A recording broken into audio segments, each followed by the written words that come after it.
పండగలో ఉన్నాం రాత్రి పండగ వేసేట్టుగా ఎవరా మనం వేసుకోవడానికి.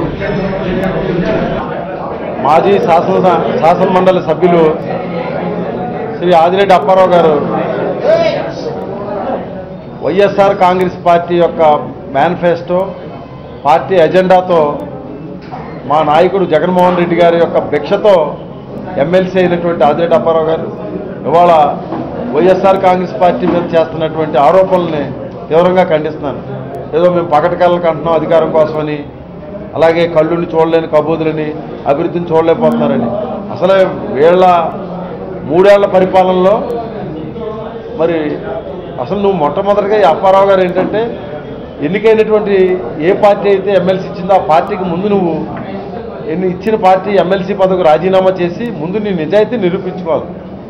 ఆ నిజాయితీ నిరూపించుకోకపోక ఇచ్చిన పార్టీ యొక్క పార్టీనే మరి తెన్నింటి వాసాలు లెక్క పెట్టినట్టుగా తల్లిపాలు తాగి తల్లి రొమ్ముకుతున్నట్టుగా అదే పార్టీని లేని అవాస్తవాలు చెప్పి ప్రజల్లో ఒక తప్పుడు సంకేతాలు పంపడాన్ని తీవ్రంగా ఖండిస్తూ మరి ఇవాళ రాష్ట్ర అభివృద్ధి విషయంలో దివంగత నేత రాజశేఖర రెడ్డి గారు పోలవరం ఆయన మొదలు పెడితే ఇవాళ ఆ క్రెడిట్ని మీ నాయకుడు తీసుకోవడానికి చేస్తున్న ప్రయత్నం తప్పితే ఇవాళ అక్కడ కట్టిన కాలువలు కానీ చేసిన పని కానీ అంతా కూడా రాజశేఖర రెడ్డి గారి వల్ల జరిగిందే కానీ మీది ప్రచార ఆర్భాటం తప్పితే ఏమీ లేదు.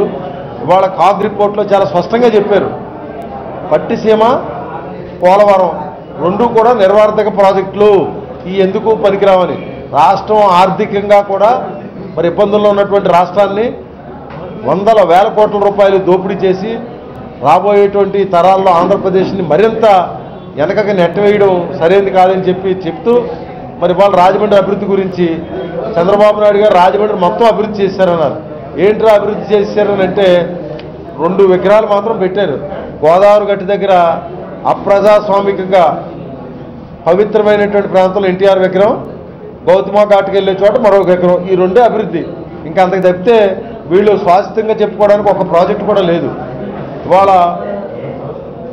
దివంగత నేత రాజశేఖర రెడ్డి గారు ఉన్నప్పుడు శాశ్వతంగా ఉన్నటువంటి రాజమండ్రిలో బ్రిడ్జీలు కానీ, ముంపు ప్రాంతాలు కానీ, ఇళ్ళు కానీ, ఇతర సంక్షేమ పథకాలు కానీ అన్నీ ఆయన టైంలో జరిగిందే కానీ వీళ్ళ టైంలో జరిగింది ఒక్క అభివృద్ధి పథకం కూడా, ఒక్క సంక్షేమ పథకం కూడా లేదని, ఒక్క కొత్త పథకం కూడా ప్రారంభించలేదని చెప్పి తెలియపరుచుకుంటూ ఈ అన్నీ కూడా కళ్ళుండి చూడలేని కబోదు నువ్వో కాదు అనేది ఒకసారి నువ్వు ఆలోచించుకోవాలి.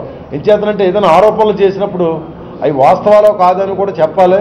మరి చెప్పకుండా అవాస్తవాలు చెప్పి ప్రజలకి తప్పు సంకేతాలు ఇవ్వడం సరైనది కాదు. మేము తప్పు చేస్తే పలానా తప్పు అని చెప్పు నువ్వు, అంతేగాని ఇవాళ కూడా ప్రజాస్వామ్యాన్ని తొంగలో తొక్కి ఎన్నికైనటువంటి పార్టీ జెండా మీద పార్టీ మారి ప్రతిపక్షం మీద లేనిపోని అవాస్తవాలు చేయడం సరైనది కాదు.